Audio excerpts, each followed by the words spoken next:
So when I discovered it, it was at open source hackathon that's organized here in LA regularly.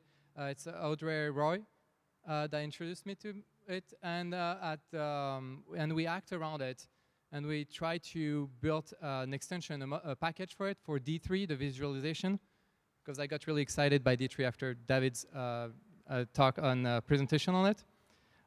No, actually it was another framework, but similar, that got me into visualization. And at the time it was 0.3 and it evolved pretty well. And then another project that got me really appreciating Meteor was at Startup LA in October with other developers of HTML Fusion. We came together and we did something called AmFan. And it's a tracking for score tracking, but for amateur leagues. So we could build on top of it a fantasy sport for amateur leagues. And so we built this tracking application on the iPad, and it was all full-time, real-time, keeping the scores and displaying the scores. So it was really fun to build that in like, a couple of days like you have at startup weekends. So we still use it, and we're going to probably release a beta of that AmFan soon, all in Meteor. And that's where, yeah, you could really feel the power and the speed of development that could go into doing something with Meteor. So the pure JavaScript, for that, I'm going to, first, yeah, I'm going to come back to those maybe after.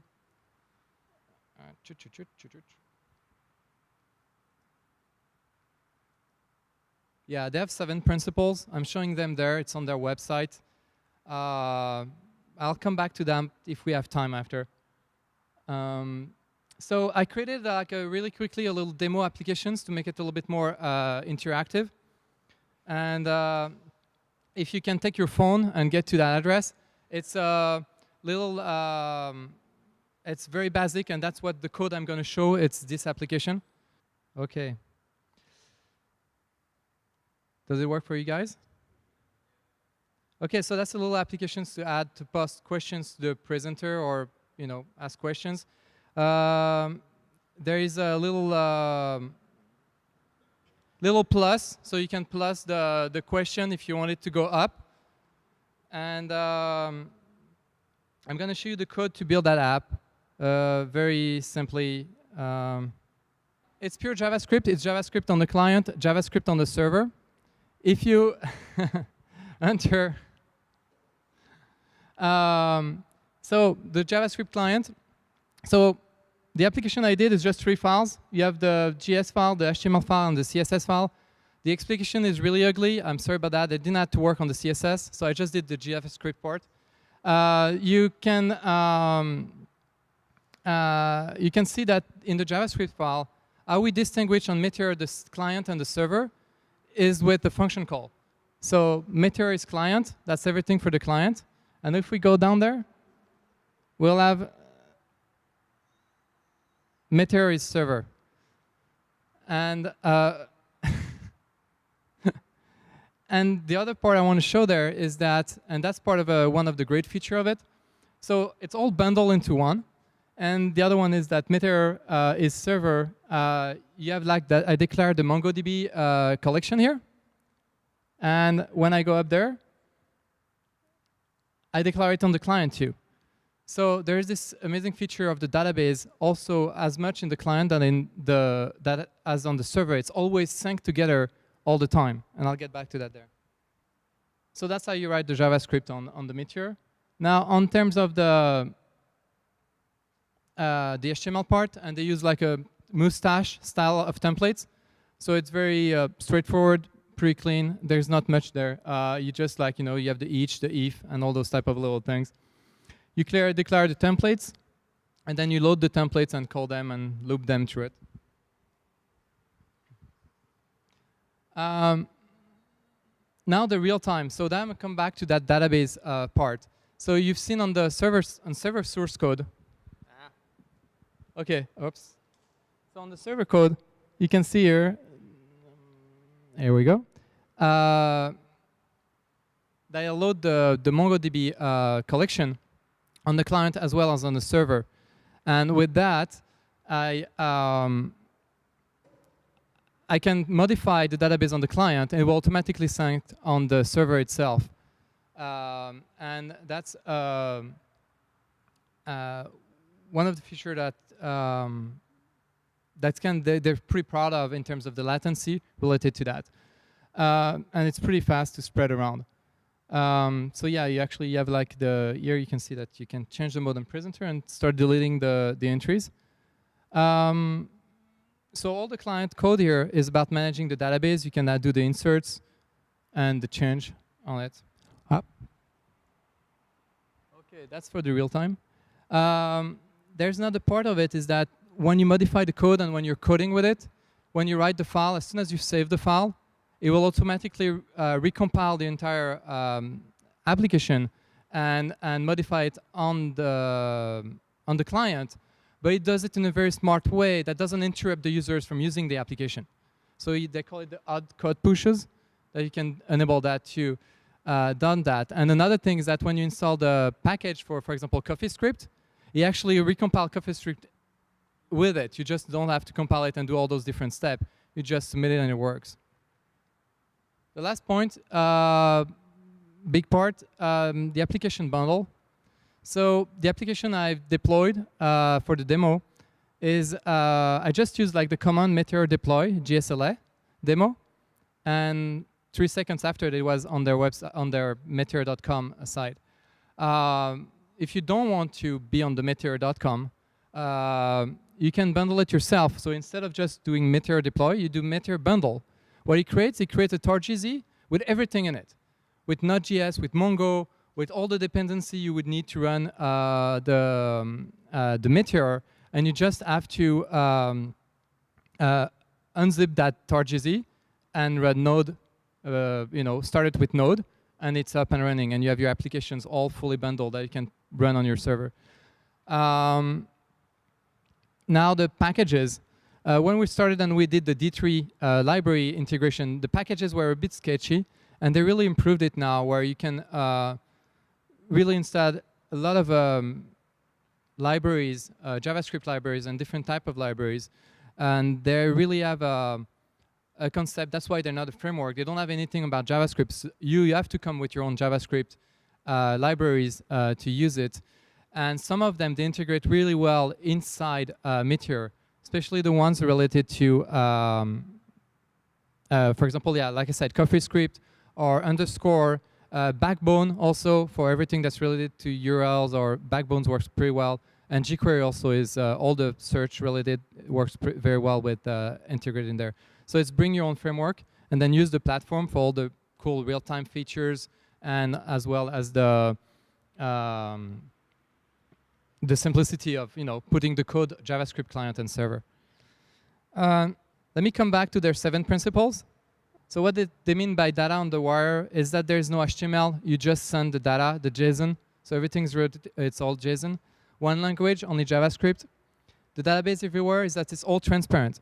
You can have access to the API for the database is everywhere. It's on the client, it's on the server.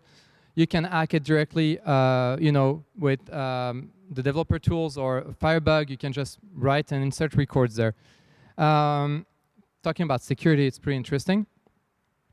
Latency compensation, so I'm not exactly at work, but they make it really fast and really interactive in terms of working there. Embrace ecosystem.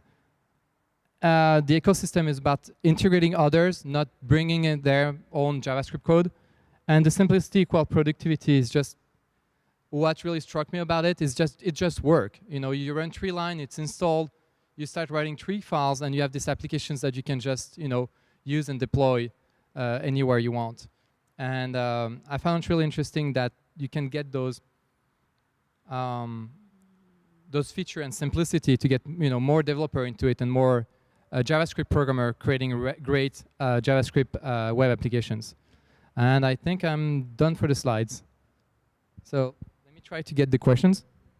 I guess the turtle wins.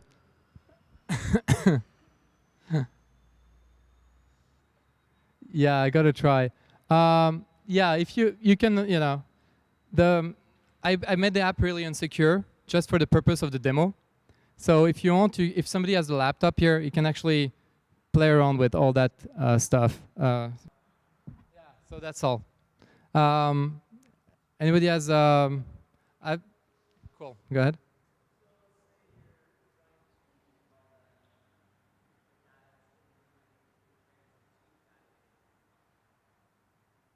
So first, Meteor is one of those kind of concept where reload is really a bad word. It doesn't exist. You don't reload. That's not happening. Everything you do, the entire app is never reloading itself. So the page doesn't, there's no pages. You don't go to another page or you don't call something on the server itself. The page you see there is exactly the same as it's in real time. You see the XSR down there in the console. That's where it's actually connecting to the server all the time. You may have seen how fast it is when you change something. The latency there is really, really small. So the time for something breaking between what you're doing and happening is probably too small for you to have that break on the awkward reload. What may happen is that if you lose network, it's getting better. For example, you unplug and you lose connectivity. It works. It's going to stay as it is. It's going to kind of reload on the client for a while, and after it's going to sync. But to be honest, doesn't work. It's not perfect yet. But you really have to do, but the reload itself is not kind of a concept that's there. Well, in this case, for example, there's this. I recorded on the client side. All the records on the client side, but they also sync. Then there's a background process that's going to sync them on the server side. So so they're saved on the client. I can even reload if you want, you can force the reload, but they're saved on the client, and then they're sent back into to be synced on the database on the server. So yeah. That answered the question?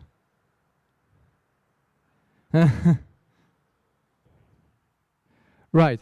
Yeah, and that's totally unsecure because that command you can just run it into your JavaScript console, and it will, or just the delete, you will just delete it directly from the JavaScript console. So that issue is not fully addressed, but it's making great progress right now. They have a user management where you can start restricting, and for now I auto-publish everything from client to server, but you can now restrict what you publish from the server to the client with different level of access. So you have read-write access, and then you can narrow it down to the users. So users get it and identify themselves in a way or another, and at that point you can attach different privilege to those users as well.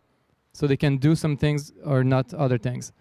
So those are new libraries that came out with the 5.1 and 5.2. So it's really recent. So they're getting there.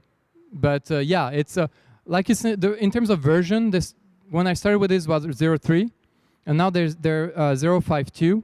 So with the version number, it can tell you that it's not, it's not really ready for, for your bank to be using that yet. It's going to take a while, I think. But for interactive applications, you can start securing it, and they have like those modules and applications now for,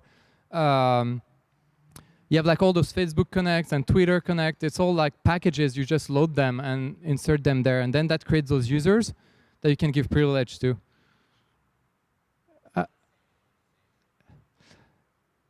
I think they've integrated it pretty well in the sense that I won't say it's the same. I never tried with the collections. I just use it for the URL, so I'm not sure if I can answer properly.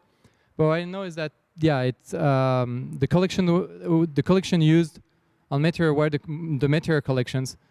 But yeah, the backbone feature there, give it a try. Let me know.